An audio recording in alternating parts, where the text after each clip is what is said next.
জনগণ যদি ভালো না বাসে তাহলে আপনার কোনোদিন ক্ষমতায় আসতে পারবেন না, তার সম্ভাবনা নাই।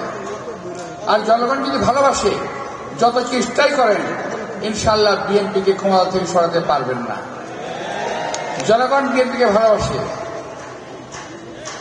আজকে এই যে আমাদের কর্মশালা, এই কর্মশালা 31 দফা কর্মশালা, এখানে এসে আপনারা একটা অনেক মনে হয় একটু আনন্দ উপভোগ করছেন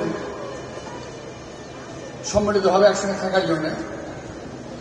আমি অনুরোধ জানাবো, এটাকে এইভাবে নেন যে আমরা কর্মশালায় গেলাম, কিছু জানলাম, কিছু শিখলাম, এবং যারা জানলেন, যারা শিখলেন, যারা বুঝলেন, সেটা অন্তত এলাকার লোককে বোঝাবেন।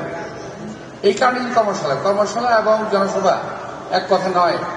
মুক্তিযোদ্ধা মন্ত্রণালয় করেছেন শহীদ রাষ্ট্রপতি জিয়াউর রহমান, কত দূরদর্শী একজন রাষ্ট্রনায়ক ছিলেন। এরপরও আমাদের দেশের অনেক ভাই সংস্কার সংস্কার সংস্কার ঢোল পেটাতে পেটাতে অস্থির হয়ে গেল। তো জিয়াউর রহমান যেগুলো করেছিল এগুলো কি ওর সংস্কার ছিল না? এই যে আজকে আপনারা ঘরে বসে দেখেন বাংলাদেশে আপনারা ডিম পাচ্ছেন না, পোল্ট্রি ফার্মে কথা বলেন না কেন? পাচ্ছেন ডিম, ওই যে মানুষ ফার্মের ডিম বলে, ফার্মে মুরগি পাচ্ছেন। কার অবদান? শহীদ রাষ্ট্রপতি জিয়াউর রহমান কত বছর আগে চিন্তা করেছিলেন এই দেশের পোল্ট্রি, এই দেশের ভেটেরিনারি শিল্প, এই যে হাঁস মুরগি পালার যে বিষয়, এগুলো কিন্তু শহীদ রাষ্ট্রপতি জিয়াউর রহমান করেছিলেন।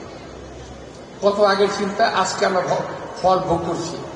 শহীদ রাষ্ট্রপতি জিয়াউর রহমান মারা গেছেন 1981 সালে। তার আগে 3 বছর শুধু উনি এই কাজই করেছেন। খালকাটা কর্মসূচি শহীদ রাষ্ট্রপতি জিয়াউর রহমান করেছিলেন। ওদের সংস্কার না? আর এখন সংস্কার সংস্কার বলে একদল লোক পাগল হয়ে যাচ্ছে। ডিক্লেয়ার দিয়েছে সংস্কার করা যায় না ভাই। সংস্কার একটা প্রক্রিয়া, যেটা চলমান, চলতে থাকবে। উন্নয়ন একটা প্রক্রিয়া, চলমান, চলতে থাকবে। কিন্তু এটা ডিক্লেয়ার করার কিছু নাই। যাই হোক, যারা সংস্কার কথা বলছেন আমি তাদের নিন্দা করছি না। আমি বলছি যেটা করা করে ফেলেন, একটু তাড়াতাড়ি করেন। কোনো কাজ ঘোষণা দিয়ে দেরি করতে হয় না। ঘোষণা না দিয়ে দেরি করতে না, অসুবিধা ছিল না। তো এখন দেরি হচ্ছে, একটু তাড়াতাড়ি করেন।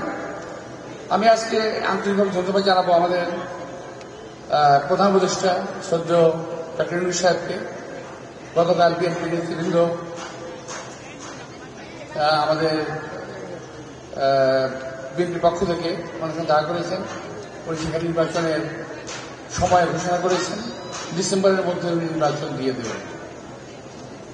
আমরা আশা করতে পারি যদি কোনো কারো চক্রান্ত না থাকে তাহলে ইনশাআল্লাহ ডিসেম্বরের মধ্যে নির্বাচন হবে এবং এই দেশের জনগণ তাদের পছন্দ অনুযায়ী দলকে, তাদের পছন্দ অনুযায়ী ব্যক্তিকে ভোট দিতে পারবেন।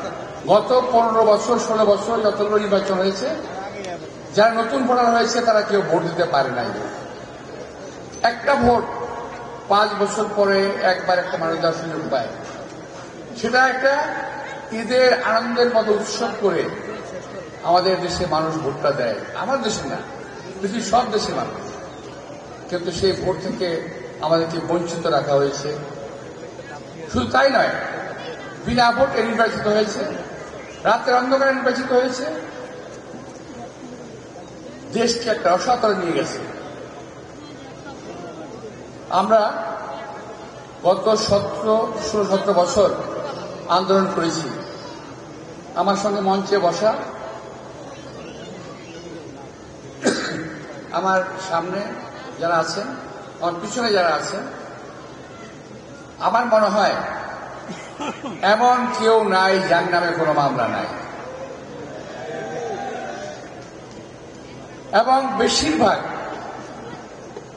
এবং বেশিরভাগই এখানে যারা আছেন, আমার সামনে এবং পিছনে, সবাই কম বেশি জেলে গিয়েছে।